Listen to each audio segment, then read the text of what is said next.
सोचिए, भारत के 8 पूर्वोत्तर राज्यों को देश के बाकी हिस्सों से जोड़ने वाला जो रास्ता है, अगर वो कहीं बेहद सकरा हो जाए, यानी कि इतना पतला सा हो जाए, तो क्या होगा? तो उसकी सुरक्षा कितनी अहम होगी, ये सोचने वाली बात है। और यही वजह है कि पश्चिम बंगाल का सिलीगुड़ी कॉरिडोर, जिस आमतौर पर चिकन नेक कहा जाता है, भारत की रणनीतिक सुरक्षा में बेहद महत्वपूर्ण माना जाता है, बेहद खास माना जाता है।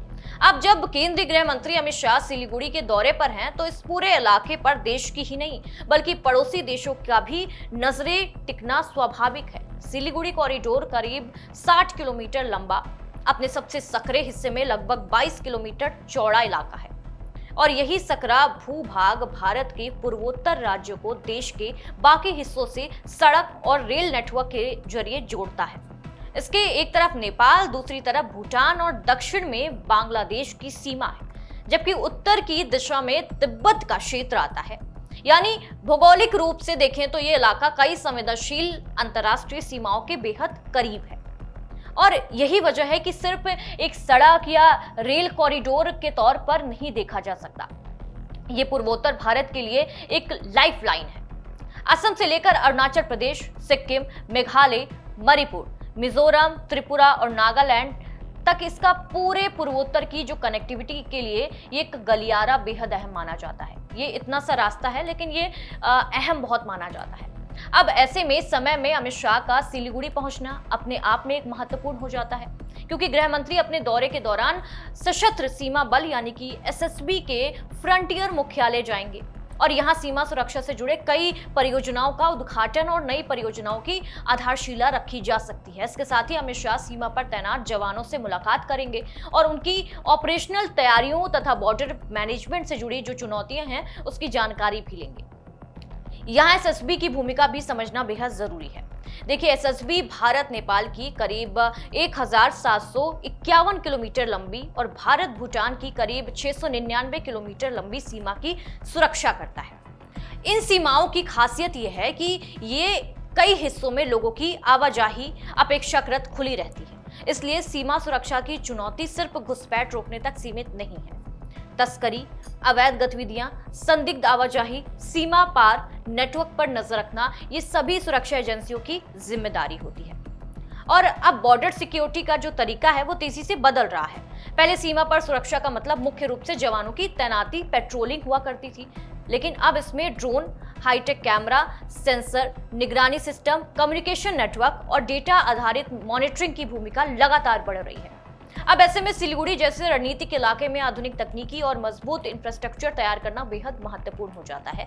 लेकिन अमित शाह के दौरे का सबसे अहम हिस्सा माना जा रहा है 22 अगस्त को होने वाली हाई लेवल बैठक। इस बैठक में अंतर्राष्ट्रीय सीमा की सुरक्षा, पूरे बॉर्डर मैनेजमेंट सिस्टम की समीक्षा की जाएगी।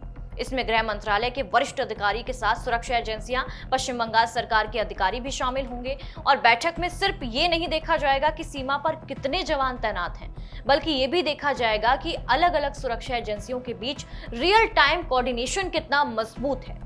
किसी संदिग्ध गतिविधि की जानकारी अगर एक एजेंसी को मिलती है तो वो दूसरी एजेंसी तक कितनी तेजी के साथ फैलती है और कितनी तेजी के साथ पहुंचाई जाती है।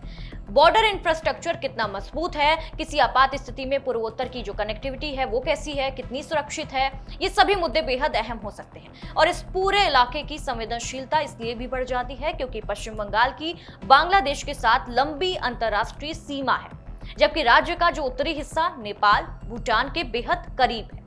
ऐसे में सिलीगुड़ी में होने वाली बैठक का जो असर है वो सिर्फ एक जिले या एक सीमा तक सीमित नहीं है। इसका सीधा असर पूर्वी भारत और पूरे पूर्वोत्तर की सुरक्षा रणनीति से है। अब सवाल यह है कि क्या भारत सिर्फ सुरक्षा पर ध्यान दे रहा है? रणनीति इलाकों में जो कनेक्टिविटी है और उसका इंफ्रास्ट्रक्चर है वो भी बेहद सुरक्षा और एक बेहद अहम हिस्सा है।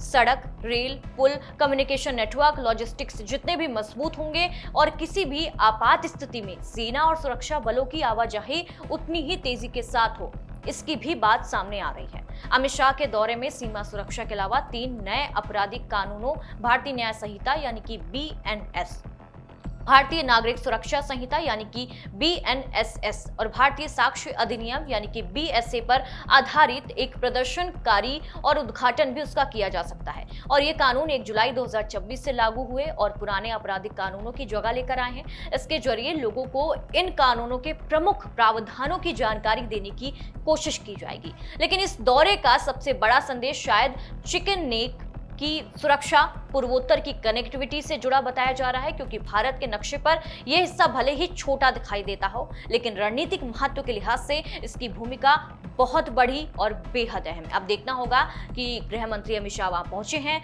वहां क्या कुछ होता है और किन किन मुद्दों पे ज्यादा जोर दिया जाता है।